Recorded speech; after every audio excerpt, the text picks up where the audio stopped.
ৰাম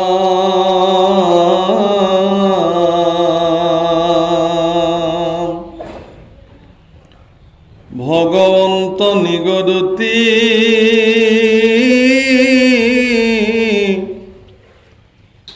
শুনামাও দেৱহূতি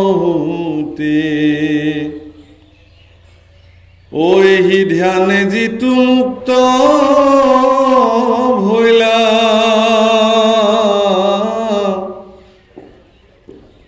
ও দেহা কোনে দেখে আর কিবা সে কিবা নাই কিবা আসনতে বহি রইলা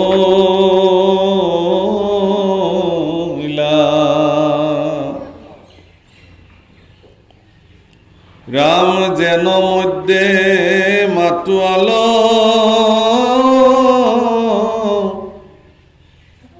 কতির বস্ত্র কহিতু আছে নাই কোনো জান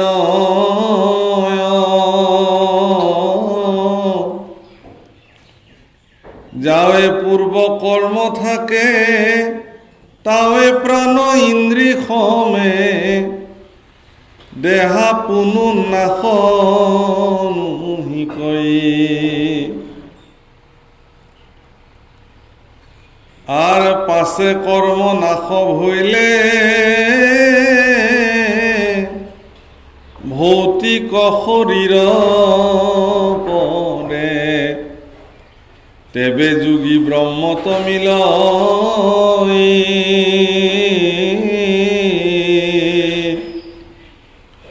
এরায়া সংসার দুখ লভে ব্রহ্মানন্দ সুখ যেন জলে জল প্রবেশ হে রাম এই বুলি কৃপাময় মৌনে রহিল অন্তত দেখি দেবী পুষন্ত নাই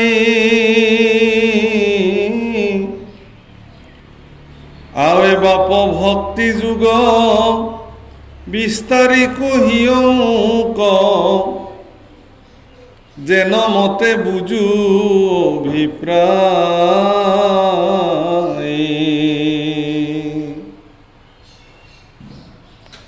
বাপসকল আইসকল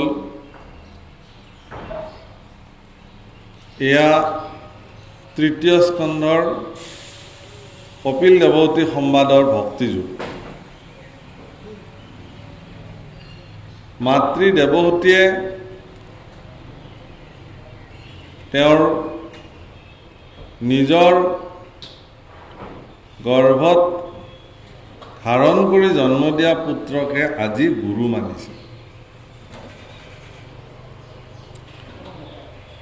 ইমান সহজ কথাও নহয় নিজৰ সন্তান ৰাষ্ট্ৰপতি হলেও মাকে ৰাষ্ট্ৰপতি বুলি নাভাবে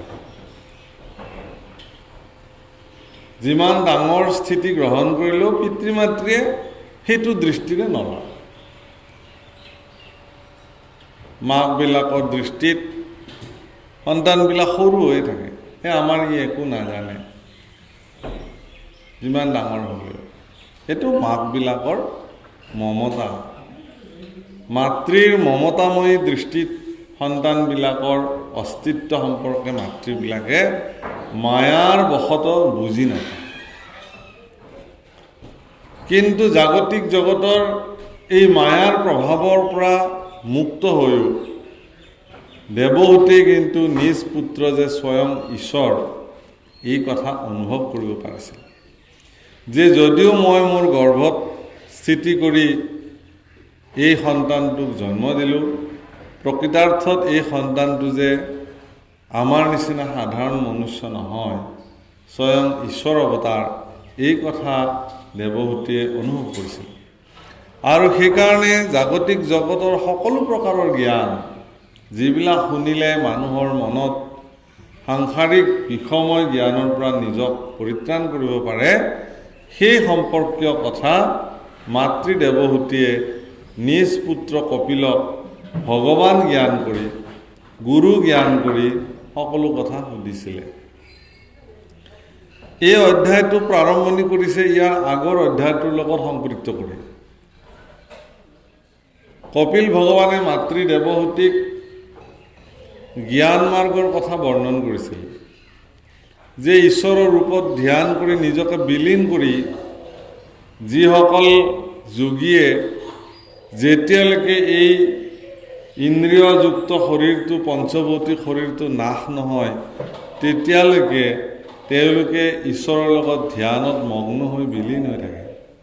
আৰু এটা সময়ত তেওঁলোকৰ এই ধ্যানৰ ফলত তেওঁলোকে এনেধৰণে ঈশ্বৰৰ লগত বিলীন হৈ যায় যেনে পানীত বিলীন হৈ যোৱাৰ পিছত তেওঁলোকক আৰু কোনো ধৰণে বিচাৰি উলিয়াব নোৱাৰে। বিশাল সমুদ্ৰত মই যদি এগিলাচ পানী পেলাই দিওঁ আৰু তাৰপিছত যদি মই হাহাকাৰ কৰি মৰোঁ যে মোৰ পানী গিলাচ মোক লাগে, তেতিয়া পাম জানো? সেই মোৰ পানী গিলাচো সাগৰ হৈ গ'ল। গতিকে এই বিশাল পৰমাত্মিক সমুদ্ৰত মোৰ এই শৰীৰটোৰ ভিতৰত চৈতন্য কৰি ৰখা আত্মাও যিদিনাখন পৰমাত্মাত বিলীন হৈ যায় তাৰপিছত আৰু তেওঁক বিচৰাটো সহজ নহয়। গতিকে এই ধৰণে যোগীসকলে ব্ৰহ্মত বিলীন হৈ যায় আৰু আত্মা পৰমাত্মাৰ লগত বিলীন হৈ যায়। এই কথাখিনি কৈ কপিলে মৌন হৈ থাকিলে আৰু ইয়াৰ পিছত মাতৃ দেৱহূতিয়ে ভগৱান কপিলক সুধিছে যে হে বাপ,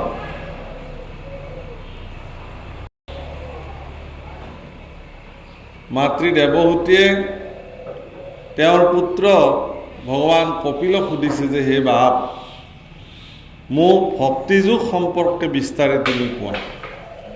কি ধৰণে ভক্তিৰ মাধ্যমেৰে ভগৱন্তৰ লগত যুক্ত হ'ব পাৰি এই সম্পৰ্কে তুমি মোক কোৱা। যেনমতে বুজো অভিপ্ৰায় মোক এইধৰণে বিস্তাৰি ক'ব লাগে যাতে ভক্তিৰ যিটো অভিপ্ৰায় মানে আচলতে ভক্তিৰ যিটো উদ্দেশ্য, আমি কিয় ভক্তি কৰিব লাগে, কিহৰ কাৰণে ভক্তি সাধন কৰিব লাগে, ভক্তি সাধনা কৰিলে আমাৰ কি হ'ব, এই সম্পৰ্কে বিস্তৃতভাৱে আমাক ক'ব লাগে। হে ৰাম,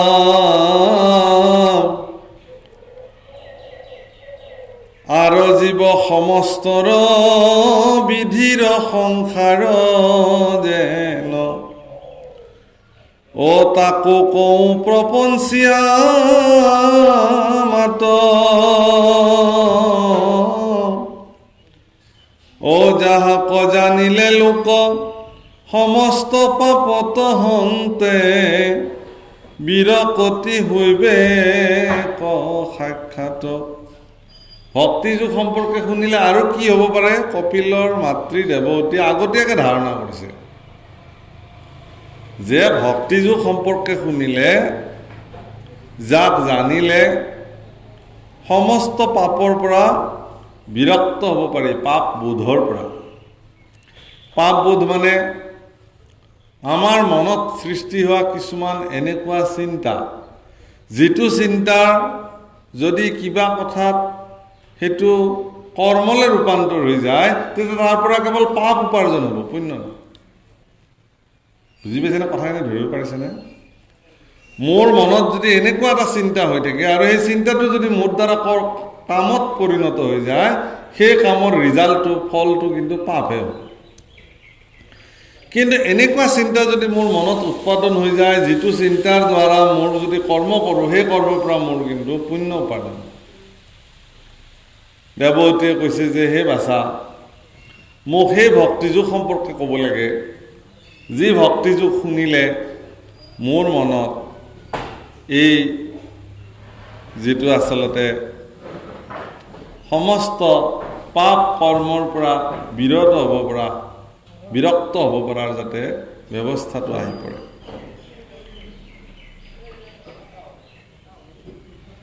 আৰু বিধিৰ কিংকৰ, এই বিষয় সংসাৰখন যে বিধিৰ কিংকৰ, তাক প্ৰপঞ্চি ক'ব লাগে, বিস্তৃতভাৱে ক'ব লাগে।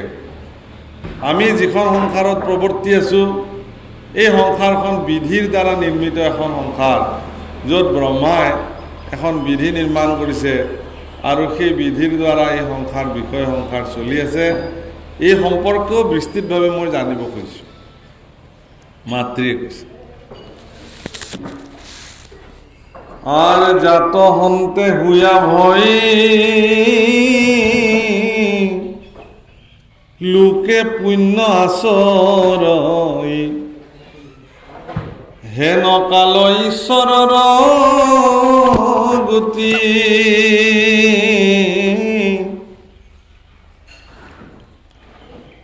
আৰ কহিও কবিভাগিয়া যদি বাপ আছে দায়া শুনি মই থাকিব সম্প্ৰতি। হে বাপ, যদি মোৰ প্ৰতি দায়া আছে, যদি মোৰ প্ৰতি কৃপা আছে, তেতিয়াহ'লে মোক এই কথাবিলাক কোৱা।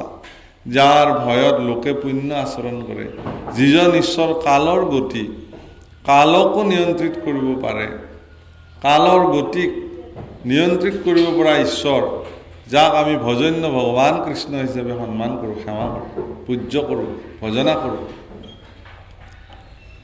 গতিকে মোক এই সমস্ত কথা বিভাগী বিভাগী ভাগে ভাগে মোক কোৱা। এইখিনি সংসাৰৰ কথা, এইখিনি কালৰ কথা, এইখিনি ঈশ্বৰৰ কথা, এইখিনি ভক্তিৰ কথা, এইখিনি অমুক কথা মোক তুমি বিস্তৃতভাৱে কোৱা, যদি মোৰ প্ৰতি তোমাৰ দায়া আছে। ৰাম অজ্ঞান আন্ধাৰ মাজে শয়ন কৰিয়া আছে, শ্ৰান্ত হোৱা জীৱ জগতৰ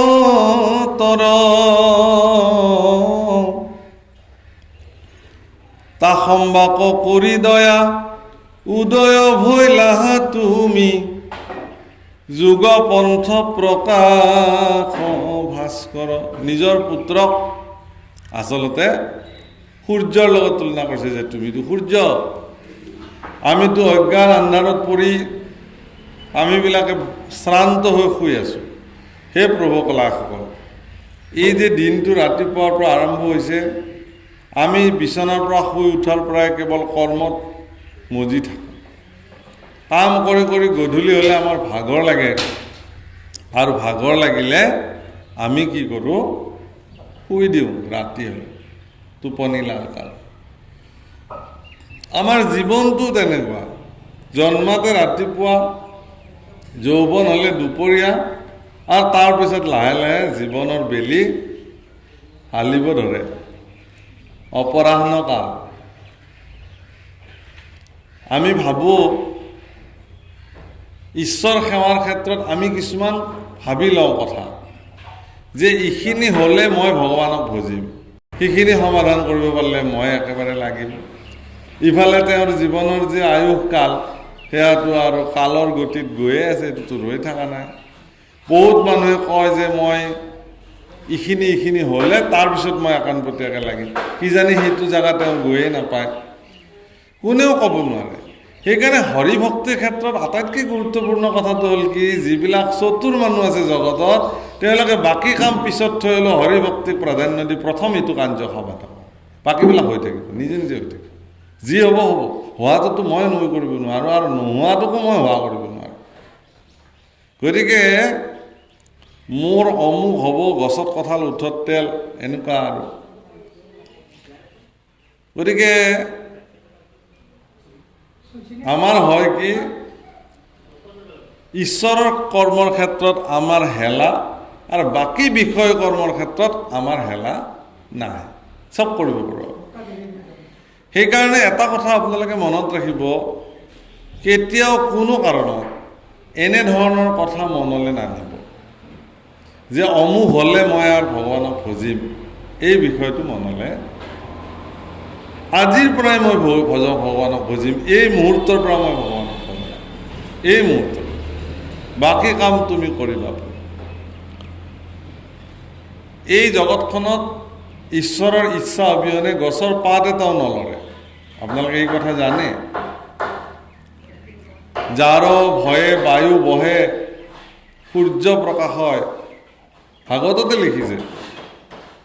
যাৰ ভয়ে পৱন সঞ্চাৰে, বৃক্ষত ফল লাগে, ফুল লাগে, পুষ্প হয়, নক্ষত্ৰ কালে কালে প্ৰকাশিত হয়, যাৰ ভয়ত, যাৰ আজ্ঞা অবিহনে এটা ধূলিকণিকাও ইফাল সিফাল নহয় পৃথিৱীত। সেই ভগৱানক আপুনি যদি কয় যে মোৰ অমুকখিনি কাম মই সম্পাদন কৰিম, তাৰপিছত মই ভগৱানক বুজিম, এই কথাটো ভগৱানৰ দৃষ্টিত হাস্যকৰ। যে তুমি কোন কৰোতা?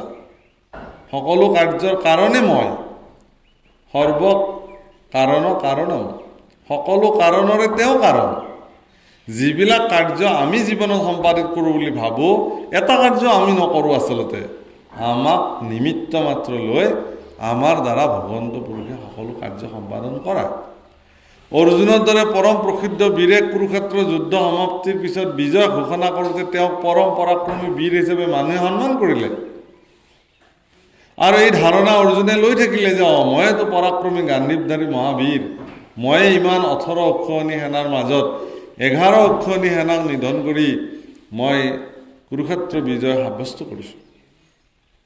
মোৰ সাৰথি আছিল ভগৱান কৃষ্ণ। কিন্তু আপোনালোকে জানি আচৰিত হ'ব, বৰ্বৰিক বুলি এজন বীৰ আছিলে, তেওঁ আচলতে যুদ্ধ কৰিবলৈ আহিছিলে। কিন্তু ভগৱান কৃষ্ণই খুব চলনা কৰি বৰ্বৰিকৰ দৰে পৰম পৰাক্ৰমী বীৰৰ তেওঁ ডিঙি কাটি ভগৱানক সমৰ্পিত কৰোঁতে ভগৱান কৃষ্ণই তেওঁক আশীৰ্বাদ প্ৰদান কৰিলে। আৰু বৰ্বৰিকে সুধিলে যে প্ৰভু মোক এটা আশীৰ্বাদ দিয়ক, কি যাতে মই কুৰুক্ষেত্ৰৰ যুদ্ধখন দিব্য দৃষ্টিৰে, অন্তঃদৃষ্টিৰে চাব পাৰোঁ। ভগৱানে ক'লে তথাস্তু।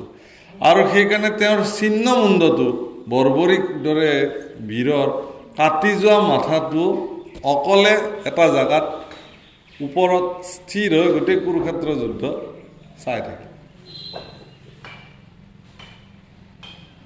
আৰু যুদ্ধৰ সমাপ্তিত পঞ্চপাণ্ডৱক লগত লৈ ভগৱান কৃষ্ণই বৰ্বৰিকৰ খবৰ ল'ব গ'ল। বৰ্বৰিকক সুধিলে যুধিষ্ঠিৰে যে তুমি ইয়াতে কি কৰি আছা? বোলে মই গোটেই কুৰুক্ষেত্ৰ যুদ্ধ আদ্যপান্ত চাইছোঁ, প্ৰথমৰ পৰা শেষলৈকে। অৰ্জুনে সুধিলে, হে বৰ্বৰিক, তুমি বাৰু সমস্ত যুদ্ধ চাইছানে আদিৰ পৰা অন্তলৈ? বোলে চাইছোঁ। কোৱাচোন, এই কুৰুক্ষেত্ৰ যুদ্ধৰ আটাইতকৈ শ্ৰেষ্ঠ আৰু পৰাক্ৰমী বীৰ কাক দেখিছা তুমি? অৰ্জুনে ভাবিছিল বৰ্বৰিকে মোৰ নামে ল'ব, কাৰণ ময়ে গান্ধীৱধাৰী অৰ্জুন পৰম পৰাক্ৰমেৰে যুদ্ধ চলাইছোঁ। তেতিয়া বৰ্বৰিকে খুব হাঁহিলে, কৈছে অৰ্জুন তুমি কিয় এইটো কথা সুধিছা মই জানো, কিন্তু মোৰ উত্তৰ দিবলৈ ভাল লগা নাই, মোৰ সেইকাৰণে খুব হাঁহি উঠিছে। কিয়?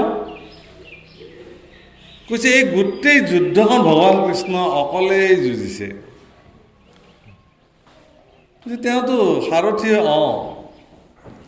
মই অন্তঃদৃষ্টিৰে কুৰুক্ষেত্ৰ যুদ্ধ চালোঁ, মই দিব্য দৃষ্টিৰে ভগৱানৰ কৃপাত মই এই যুদ্ধখন চালোঁ। আচলতে তুমি বুলি কোনো অস্তিত্বই কুৰুক্ষেত্ৰ যুদ্ধত নাই। তোমাৰ স্বৰূপাৰ্থত দুষ্টসকলক ভগৱান কৃষ্ণই এটা এটাকে নিধন কৰিছে।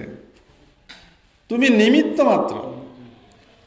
যুধিষ্ঠিৰ নিমিত্ত মাত্ৰ যুদ্ধৰ সেনাপতিৰ বা তাতে নেতৃত্ব ধাৰণ কৰিছে। সেইবিলাক কাক কেতিয়া কেনেকৈ বধ কৰিব লাগে, কোন পাত শৰেৰে গৈ কাক নিধন কৰিব লাগে, সেই শৰপাত ভগৱান কৃষ্ণই নিজে লৈ গৈছে। চব কাম তেওঁ কৰিছে। এইখন যুদ্ধ নহয়, এইখন এখন বেলেগ যুদ্ধ। এইখন দুষ্টক দমন কৰি শান্তক পালন কৰি পুনৰ ধৰ্ম সংস্থাপন কৰাৰ ভগৱানৰ যে সংকল্প, বিশ্বজনীন সংকল্পৰ অংশীদাৰ, একেলগে সকলো যোদ্ধাক সমবেত কৰি বীৰ পৰাক্ৰমী যোদ্ধাসকলক, অসৎ দুৰাচাৰী যোদ্ধাসকলক ভগৱান কৃষ্ণই একত্ৰ সংকলিত কৰি পেলাই নিধন কৰিছে। এয়াই মই দেখিছোঁ। তোমালোকৰ তাত একো অস্তিত্ব নাই। তেওঁলোকে বুজি পাইছিল। আৰু এই উদ্ধৱেও এই যুদ্ধ চাইছিল, আৰু তেওঁ একেটা সিদ্ধান্তই দিছিল যে এইখন কুৰুক্ষেত্ৰ যুদ্ধ কোনো কাৰো লগত যুঁজা নাই। ভগৱান কৃষ্ণই খুব কৌশল কৰি গোটেই অসৎ দুৰাচাৰীবিলাকক একফাল কৰি লৈছিলে, সন্ত ভক্তসকলক একফাল কৰি লৈছে, লৈ বাকীবিলাকক তেওঁ নিধন কৰিছে। গতিকে পৃথিৱীত হে আইসকল বাপসকল, অতি বিনম্ৰতাৰে ভক্তিযুক্তভাৱে আপোনালোকক মই কওঁ, ভাগৱত শাস্ত্ৰই এই কথাকে নিৰ্ণয় কৰিছে যে এই যে আমি আপোনালোকৰ আগত কৃষ্ণ কথা কৈ আছোঁ, এই যে আপোনালোকে ইমান দূৰ বাট কৰি বা আমাৰ এই সত্ৰলৈ আহি পেলাই কৃষ্ণ কথা শুনি আছে, এইবিলাক সকলো তেওঁৰ ইচ্ছাতে সম্পাদিত হৈ আছে। ইয়াত আমাৰ একোৱেই নাই, আমি মাত্ৰ নিমিত্ত মাত্ৰ। নহ'লে আৰু তেওঁ আজ্ঞা নকৰিলেতো কোনেও কৰিব নোৱাৰে।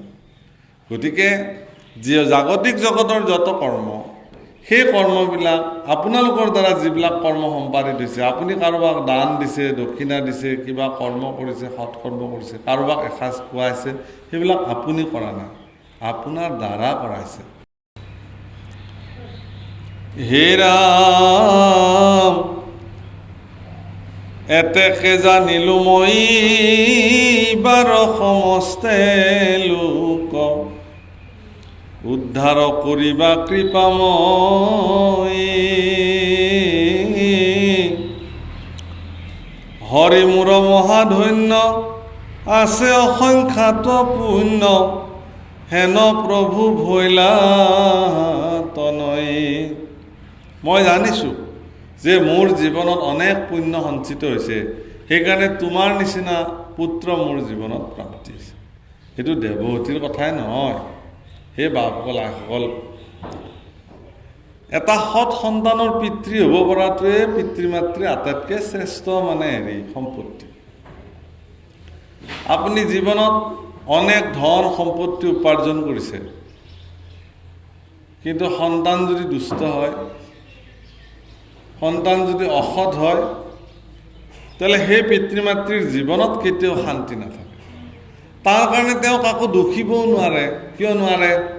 কাৰণ তেওঁৱে জন্ম দিছে। তেওঁ যদি ভাল ধৰণে জন্ম দিলেহেঁতেন, সন্তানো ভাল হ'লহেঁতেন। তেওঁ যদি নৈতিক সংস্কাৰেৰে নিজৰ সংসাৰ পালন কৰিলেহেঁতেন, সংসাৰ ধৰ্মত যদি তেওঁ প্ৰৱেশ কৰিলেহেঁতেন, তেতিয়াহ'লে তেওঁ ভাল সতী সন্তনীৰ পিতৃ হ'বও পাৰিলেহেঁতেন। কিন্তু তেওঁতো সংযমী নীতি জীৱনত পালন কৰিব পৰা নাই। সংসাৰৰ নীতি সম্পৰ্কে তেওঁ নাজানে। সংসাৰ মানে কি? চক্ৰবেহু, চক্ৰবেহুটোকে সংসাৰ বোলে। তাৰ আগম জানে, নিগম নাজানে মানুহে। সেইকাৰণে অভিমন্যু কান্দি কান্দি কৈছিল, সকলোকে মাতি মাতি কান্দিছে, মাকক খুমৰি কান্দিছে মৃত্যুৰ সময়ত। হে আই, তোমাৰ দোষতে মই আচলতে আগম জানিলোঁ, নিগম নাজানিলোঁ। পৰম পৰাক্ৰমী বীৰ অৰ্জুনে সুভদ্ৰাৰ আগত, যেতিয়া সুভদ্ৰা গৰ্ভৱতী আছিল, অভিমন্যু যেতিয়া তেওঁৰ গৰ্ভত আছিলে, তেতিয়া সুভদ্ৰাক অৰ্জুনে কেনেকৈ চক্ৰবেহুৰ ভিতৰত প্ৰৱেশ কৰিব লাগে আৰু কেনেকৈ চক্ৰবেহুৰ পৰা ওলাই আহিব লাগিব, এই কথা কৈ আছে। কিন্তু কেনেকৈ চক্ৰবেহুৰ ভিতৰত বীৰ দৰ্পে প্ৰৱেশ কৰিব লাগে, এইখিনি কথা কোৱাৰ পিছতে সুভদ্ৰাৰ টোপনি আহিল। মাতৃ টোপনি গ'ল, ভিতৰৰ সন্তানটো টোপনি গ'ল। এই ওলাই অহাটো নুশুনিলে, যাৰ কাৰণে অভিমন্যু চক্ৰবেহুৰ কৃপাচাৰ্যৰ দ্বাৰা নিৰ্মিত চক্ৰবেহুৰ ভিতৰত কেনেকৈ বীৰ দৰ্পে প্ৰৱেশ কৰিব লাগে জানিছিল, কিন্তু তাৰ পৰা কেনেকৈ ওলাব লাগে মই নাজানিলে। আৰু সেইকাৰণে সকলোকে সুমৰি সুমৰি তেওঁ কান্দিছে যে মই আচলতে সোমাব জানিলোঁ, চক্ৰবেহুৰ ভিতৰত প্ৰৱেশটো জানিলোঁ, প্ৰস্থানটো নাজানিলোঁ। তাৰমানে এইটো সকলো আমি অভিমন্যু। এই সংসাৰত কেনেকৈ আহিব লাগে আমি ঠিক এনেকৈ আহিলোঁ বাৰু, কাৰো অসুবিধা একো হোৱা নাই। কিন্তু এতিয়া ইয়াৰ পৰা যাব লাগিব কেনেকৈ, সেইটোহে আমি নাজানো। এই নাজানা কথাটো জানাটোকে সাধনা বোলে, ভক্তিৰ সাধনা। আৰু এইটো গুৰুসকলে দিব পাৰে। সৎগুৰুৰ আশ্ৰয় গ্ৰহণ কৰিলে শিষ্যসকলক সৎগুৰুবিলাকে এই ৰাস্তা দেখুৱাই দিয়ে, আৰু সেই ৰাস্তাটো আহৰণ কৰি পেলাই তেওঁ এই জগতৰ পৰা নিজক মুক্ত কৰি ওলাই যায়। সেইকাৰণে আজি দেৱহতীয়ে কৈছে যে হে বাছা, তুমি মোৰ গৰ্ভত জন্ম হ'লা আৰু তুমি স্বয়ং ঈশ্বৰ আৰু গুৰু বুলি তোমাক মই মান্যতা কৰিছোঁ। মোক ধন্য হ'লোঁ, মইতো উদ্ধাৰ হ'মেই। তুমি কোৱা কথাখিনিৰে এতিয়া জগতো উদ্ধাৰ হ'ব। হে ৰাম,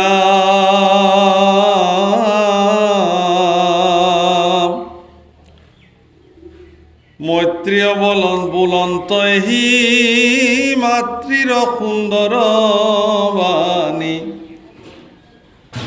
শুনি প্ৰভু কপিল ঈশ্বৰ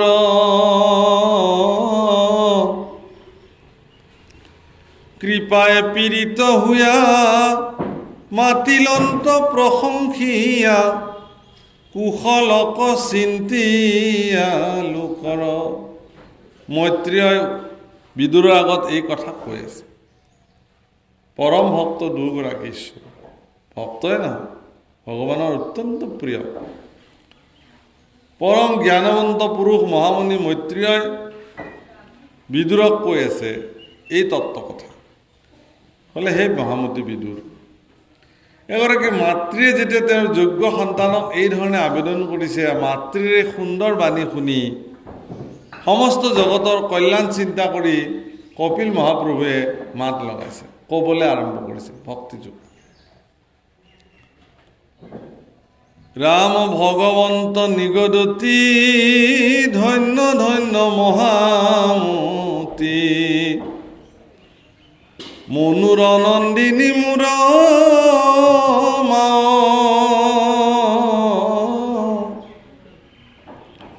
ভালত যুভ হৈলামতি সংসাৰত ৰিলাতি তুষ্ট ভৈলো দেখি তো জুভাও হে মনুৰ নন্দিনী স্বয়ম্ভু মনুৰ পুত্ৰ আছিল কন্যা আছিল স্বয়ম্ভু মনুৰ কন্যা দেৱহতী তেওঁৰ 5 গৰাকী সন্তান আছিল 2 গৰাকী পুত্ৰ সন্তান 3 গৰাকী কন্যা সন্তান আকুতি প্ৰসূতি আৰু দেৱহতী আছিল আটাইতকৈ কনিষ্ঠা আৰু সৰুৰ পৰা দেৱহতী অত্যন্ত ভক্তিমতী আছিল কাৰণে পিতৃ স্বয়ম্ভু মনু আৰু মাতৃ শতৰূপাই তেওঁৰ কাৰণে উপযুক্ত দৰা বিচাৰি সমগ্ৰ পৃথিৱী চলাথ কৰিছিল মোৰ এই ভক্তিমতী ছোৱালীজনীক কাক বিয়া দিম এজন ভক্তিবান পুৰুষ বিচাৰি এজন যোগ্যৱান তেওঁৰ পাত্ৰ বিচাৰি সুবৰ্ণ ৰথত উঠি নিজৰ কন্যাক লগত লৈ পেলাই সমগ্ৰ পৃথিৱী চলাথ কৰি সদশেষত তেওঁলোকে এখন আশ্ৰম দেখিলে আশ্ৰমখনৰ সৌন্দৰ্য দেখি তেওঁলোক বিমোহিত হৈ গ'ল বাহ ইমান ধুনীয়াকৈ এখন আশ্ৰম ৰাখিছে কোনে ৰাখিছে পিতৃ স্বয়ম্ভু মনুই মাতৃ শতৰূপা সংকল্প লৈছিল যে আশ্ৰমখনৰ যিজন স্বামী যিজন গৰাকী তেওঁকে আমাৰ ছোৱালী বিয়া দিম আৰু গৈ দেখিলে যে কৰ্দম নামৰ এগৰাকী সুঠাম পুৰুষ ঋষি আছিল তেওঁ সাধক পুৰুষ আছিল একদম বাহুবলী পৰাক্ৰমী সাধক দেখিবলৈ সুন্দৰ তৰুণ বয়সৰ কৰ্দম তেওঁ ইতিমধ্যে সাধনাৰ পৰা সাৰ পাইছে বহুত কঠোৰ ব্ৰত আৰু সাধনা কৰি প্ৰথম দৃষ্টিতেই তেওঁৰ প্ৰতি আকৃষ্ট হৈছে পিতৃ মাতৃ আৰু কথা নাই বতৰা নাই নিজৰ কন্যা সমৰ্পণ কৰিছে যে আমাৰ ছোৱালীক তোমাক দিলোঁ আজি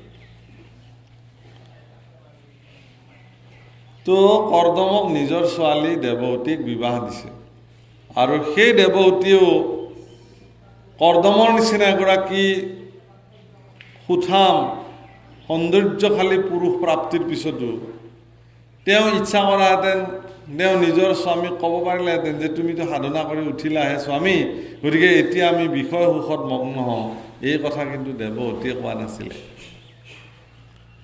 বিবাহ দি নিজৰ ছোৱালীক বিবাহ দি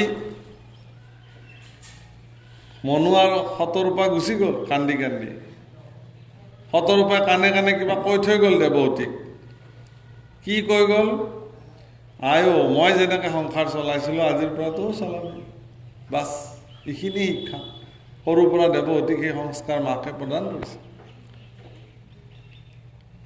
তাৰপিছত কৰ্দমে দেৱহতীক ক'লে দেখিলে যে ইমান সুন্দৰী সৌন্দৰ্যৰ আকৰ যেন ভগৱানে নিজ হাতে দেৱহতীক নিৰ্মাণ কৰিছে ইমান ধুনীয়া আছিল আই দেৱহতী তেনেকুৱা সুন্দৰী নাৰী জগতত খুব কম বিতুপনা সুন্দৰী আৰু তেনেকুৱা এগৰাকী বিতুপনা সুন্দৰীক পোৱাৰ পিছতো কৰ্দমে ক'লে যে তুমি মইতো এতিয়া সংসাৰ পাতিলোঁ বোলে হয় এতিয়া সংসাৰত প্ৰৱেশ কৰিবৰ কাৰণে আমি দুটাইতো নাজানো বোলে হয় নাজানো। তুমি জানা নেকি? বোলে ময়ো নাজানো।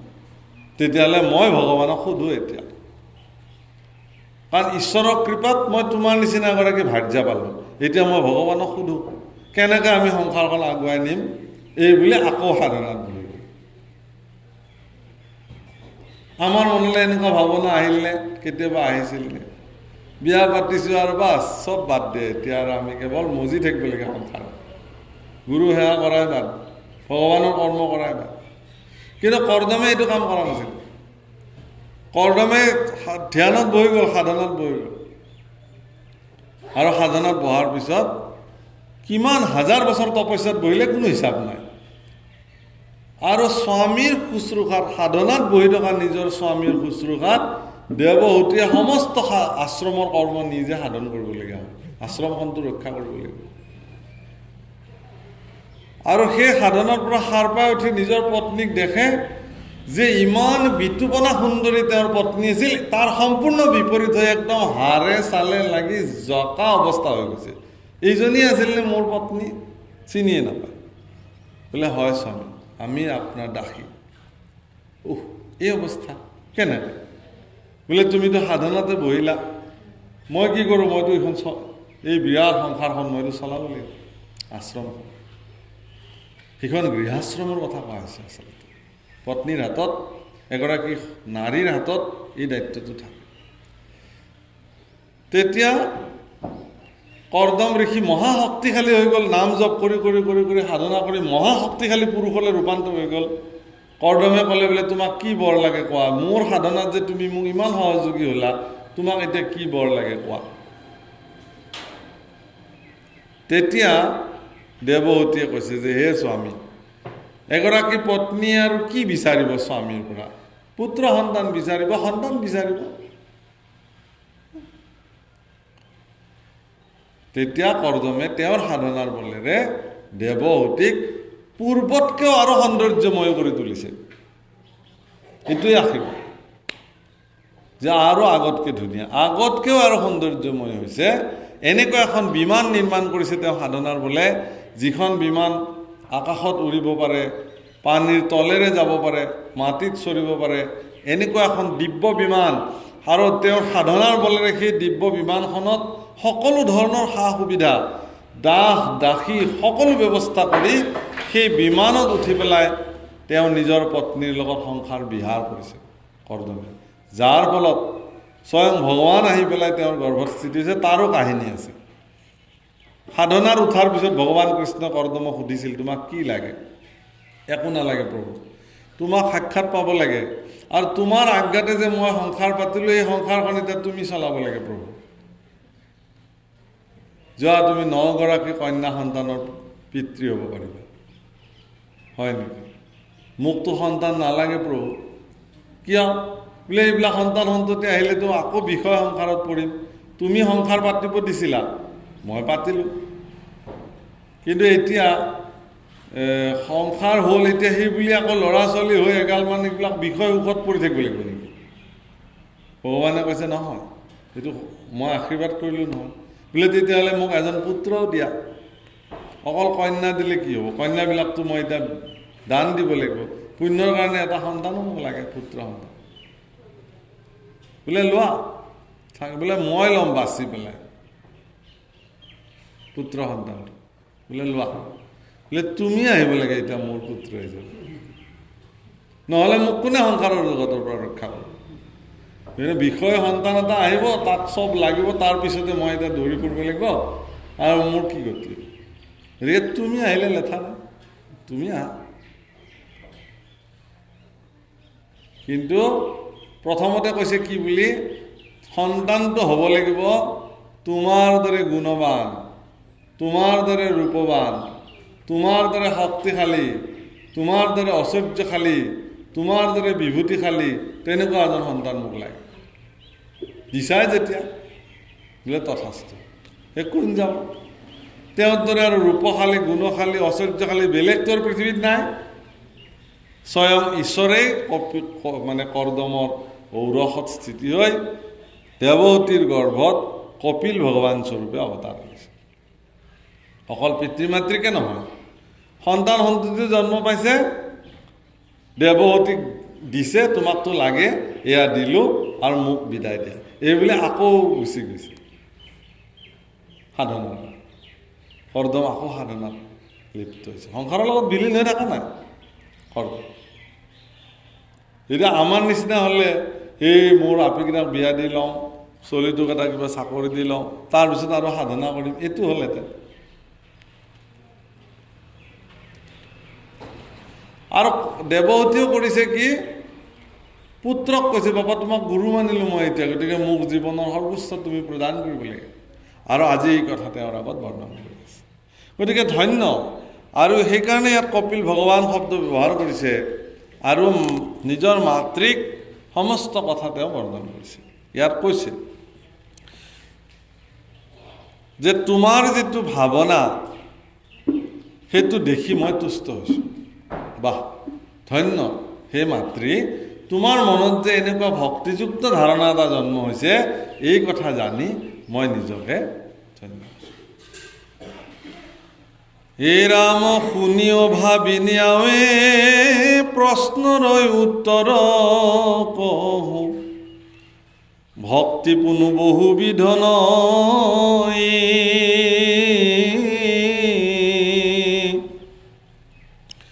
কিন্তু পুৰুষৰ ফল সংকল্পৰৈ অনুসাৰে ভক্তি নানা মতে ভেদ হয়।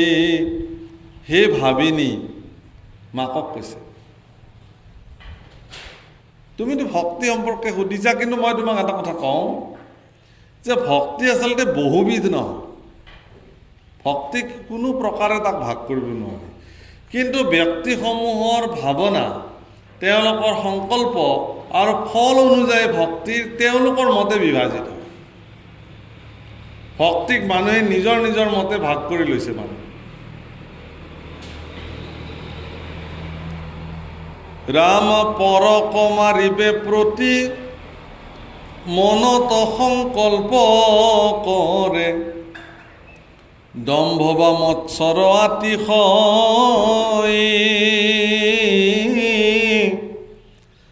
এই মতে ভক্তিমুত কৰিলে তামস হয়, ক্ৰোধ ভেদ তিনিতে আছয়। যদি পৰক মাৰিবৰ কাৰণে মনত সংকল্প লয়, এইভাৱেও এটা ভক্তি কৰে। এইটো কি? পৰক মাৰিবৰ কাৰণে, কাৰোবাক হত্যা কৰিবৰ কাৰণেও ভক্তি কৰে। কেনেকুৱা? যে মই এটা পঠা ছাগলী বলি দিম, মই এটা এযোৰ হাঁহ বলি দিম, এনেকুৱা কথা কয় নহয়। এনেকুৱা, এইটোতো সংকল্প ল'লে। কি সংকল্প? কাৰোবাক মাৰিব, বলি দিব। এনেকুৱাকৈ যদি কোনোবাই ভক্তি কৰে, ইয়াত ক্ৰোধ ভেদ সকলো আছে। এইবিলাকক তামস ভক্তি বুলি কয়, তম গুণযুক্ত ভক্তি। ৰাম বিষয়ক কৰি আশা, যশ বা ঐশ্বৰ্য চাৱে, প্ৰতিমাত মোহক পূজয়, তিনিও প্ৰকাৰ ইটো ৰাজস ভকতি মাত্ৰ, তজু আগে কহিলো নিশ্চয়। এইটো ৰাজসিক ভকতি। কোনোবাই যদি যশস্যা আৰু ঐশ্বৰ্য বিচাৰি পেলাই মোৰ প্ৰতিমা সাজি পেলাই মোক পূজা কৰে। সেইকাৰণে ৰজাবিলাকে এইবিলাক কাম কৰিছিলে। ঈশ্বৰৰ মূৰ্তি সাজি ভব্য ভাৱে তেওঁলোকে পূজা সেৱা কৰি ভগৱানৰ পৰা ৰাজ্য ধন সম্পত্তি এইবিলাক আশা কৰি কৰি পূজা কৰে। এইবিলাক ৰাজসিক। আৰু এই ধৰণে যদি কোনোবাই এতিয়াও কৰে, তেতিয়াহ'লে তেওঁৰ এই ভক্তিটো ৰাজসিক ভক্তি হ'ব। পাপ মূৰ হৌক নাশ ভগৱন্ত হৌক প্ৰীতি, নুহি অৱশ্যকে বিধি মানি, ই তিনি প্ৰকাৰ ভক্তি কৰিলে সাত্বিক বুলি, নিষ্ঠে মই কহিলো বখানি। আৰু যদি কোনোবাই এনেকৈ ভক্তি কৰে যে মোৰ পাপবিলাক নাশ হৈ যাওক, ভগৱান মোৰ প্ৰতি খুব প্ৰসন্ন হওক, মোৰ অনেক পুণ্য সাধন হওক, এই বুলি যদি কোনোবাই ভক্তি কৰে, এই ভক্তি সাত্বিক ভকতি বুলি কয়। ইও এক প্ৰকাৰ ভকতি, কিন্তু এইবিলাক ভকতি গুণযুক্ত ভকতি। মনত ৰাখিব, গুণযুক্ত হৈ আছে। যি ত্ৰিগুণাত্মক গুণেৰে সমস্ত পৃথিৱী চলি আছে, এই ত্ৰিগুণাত্মক ভকতিৰ ভিতৰত ইও এইবিলাক প্ৰত্যেকটো গুণৰ লগত যুক্ত হৈ থকা এক প্ৰকাৰৰ ভকতি। কিন্তু মনত ৰাখিব বাসকল আইসকল, ইয়াৰ এবিধো আমাক প্ৰয়োজন নাই। সেইটোৱে ডাঙৰ কথা। আমাৰ জীৱনত তামসিক ভকতিৰো প্ৰয়োজন নাই, ৰাজসিক ভকতিৰো প্ৰয়োজন নাই, সাত্বিক ভকতিৰো প্ৰয়োজন নাই। এইবিলাক ভকতিৰ প্ৰয়োজন। মহাপুৰুষ গুৰু ইয়াত পিছফালে ক'ব যে এই ভক্তিসমূহ মোৰ স্বপ্নতো নহওক, বাস্তৱততো মই নকৰোঁৱে, সপোনতো যাতে মোৰ দ্বাৰা এই ভক্তি সম্পাদিত নহয়। তেতিয়াহ'লে ভক্তি কি সেই সম্পৰ্কে ক'ব। হে ৰাম প্ৰতিমা পূজয় আৰু ভাৱ ভেদ দৰিখন তিনিটো সমানয়াক কয় উত্তম মধ্যম ক্ৰমে তামসাদি ভক্তি মাজে তিনি তিনি মতে ভেদ হৈ। এই যে সাত্বিক ভকতি, ৰাজসিক ভকতি, তামসিক ভকতি, এইবিলাক উত্তম, মধ্যম আৰু অধম, এনেকৈ তিনিটা ভাগত ভাগ হয় প্ৰত্যেকতে। আৰু এনেকৈ একবিধেই নটাকৈ ভাগ হৈ 81বিধ ভকতি জন্ম। সেইকাৰণে সগুণ ভকতি 81বিধ ইয়াত কৈছে। হে ৰাম একবিধি নৱ নৱ প্ৰকাৰে হৈ আছে ভেদ, তাকো বুজিবা দিয়া মতি সগুণ ভকতি এহি একাধিক 80বিধ আৱে কহু নিৰ্গুণ ভকতি। 81বিধ একাধিক 80 মানে এক বেছি 80তকৈ, অৰ্থাৎ 81বিধ হ'ল। এই ধৰণে 81বিধ ভক্তি আছে সগুণ ভকতি। এতিয়া মই তোমাক নিৰ্গুণ ভকতি সম্পৰ্কে কম হে মাতৃ। আৰু এই নিৰ্গুণ ভকতিটোৱে শ্ৰেষ্ঠ ভকতি। আমাক এইবিলাক ভক্তিৰ প্ৰয়োজন নাই, সগুণ ভকতি আমাৰ জীৱনত প্ৰয়োজন নাই। আৰু সেই নিৰ্গুণ ভকতিটো কি? জ্ঞানে কৰ্মে তীৰ্থে ব্ৰতে নকৰীয়া মন, সুদৃঢ় বিশ্বাসে লৈও মুহূৰ্ত শৰণ, মূৰ গুণ গণক শ্ৰৱণে তেতিক্ষণে নিষ্কামে মুহূৰ্ত যায় নিমোজয় মনে। নিৰ্গুণ ভকতে সেই কহিলোঁ বুজাই, মই সমে এইটো ভক্তি এৰাই নাই। ভগৱানৰ নিজৰ মুখৰ বাণী যে হে আই, মই তোমাক নিৰ্গুণ ভকতি কওঁ কি? যে জ্ঞান কৰ্ম ভকতি চব পৰিত্যাগ কৰি কেৱল মোৰ চৰণত কায় বাক্য মনে সুদৃঢ় বিশ্বাসে একান্তভাৱে সত্যে সত্যে সত্যে শৰণ পখিলে যদি কোনোবাই মোকে সৰ্বস্ব বুলি যদি মানিলে, এইটোহে নিৰ্গুণ ভক্তি। গুণ, ইয়াত গুণৰ সম্পৰ্ক নাই, গুণৰ অতীত। কোনো গুণে এইবিলাকক স্পৰ্শ কৰিব নোৱাৰে। এইটোৱে নিৰ্গুণ ভকতি। নিৰ্গুণ ভকতিৰ দ্বাৰাহে আপুনি ভগৱানক ভজিলে প্ৰকৃত ফল প্ৰাপ্ত হয়। সেইকাৰণে ইয়াত কৈছে এইখিনি কথা। ইয়াৰ পিছৰ অধ্যায়ত নিৰ্গুণ ভকতি সম্পৰ্কে বিস্তৃতভাৱে কপিল ভগৱানে মাতৃৰ আগত বৰ্ণন কৰিছে, যিখিনি কথা আমাৰ বাবে অত্যন্ত প্ৰয়োজন। কিন্তু সংক্ষেপে আপোনালোকক এইখিনি কথাই ক'লোঁ যে এইটোৱে আমাৰ জীৱনৰ শ্ৰেষ্ঠতম ভকতি, নিৰ্গুণ ভকতি। বাপসকল আইসকল, সুদূৰ বকো ভালুকঘাটা সত্ৰৰ ফালৰ পৰা আপোনালোকে আজি আমাৰ সত্ৰ দৰ্শন কৰিবলৈ আহিলে, আমিও ধন্য হ'লোঁ। বোলে আনিব লাগিছিল কোচে কান্ধে আহিছে নিজ প্ৰবন্ধে। আপোনাসবক খুব যতনে আনিব লাগে আমি থানলৈ, কিন্তু আপোনাসবে নিজ প্ৰবন্ধে যত্ন কৰি আহিছে। গতিকে আপোনাসবৰে নিজৰ সত্ৰ বুলি ভাবি নিজ গুণে সন্তোষিত হ'ব, এই প্ৰাৰ্থনা। আমাৰ বাপসকলে হয়তো যি ধৰণে আপোনাসবক আপ্যায়ন কৰিব লাগে হয়তো পৰা নাই। তাৰ কাৰণে যেন কোনেও মানসিকভাৱে অসন্তুষ্টি নকৰি মহাপুৰুষৰ থান দৰ্শনৰ কৃপা লাভ হওক এই বুলি জানিব। গতিকে অকণমান উপদেশ আহিছে, এইখিনি গাই আজিৰ অনুষ্ঠানটো আমি সামৰিম। হে ৰাম শুনিওক সভাসদ তৃতীয় স্কন্ধৰ পদ, বুজিওক ভক্তিৰ নিৰ্ণয় সগুণ ভকতি যত কৰি তাংক পৰিহাৰ নিৰ্গুণক কৰিও আশ্ৰয় দেখা কেনে কৃপা কৰি আপুনি কহন্ত হৰি ভকতিৰ কৰি নানা ভাগ এতেকে নিৰ্গুণ ভক্তি ধৰিওক দৃঢ় কৰি তেবে ঈশ্বৰক পাইবা লাগ নমো নমো দীনবন্ধু কৃষ্ণদেৱ কৃপা সিন্ধু তুজু পাৱে পখিলো শৰণ গুণময় ভক্তিশয় স্বপ্নতন হৌক মূৰ এহি মানে কৰো প্ৰাৰ্থনা কিন্তু তজু পদে নতি একান্ত সপ্ৰেমৰতি ৰৌক মূৰ নৌক আন কাম সমজ্জাৰ যত জন হৌক মাধৱত মন ডাক চাৰি বোলা ৰাম ৰাম ৰাম ও ৰাম ৰাম ডাক চাৰি বোলা ৰাম ৰাম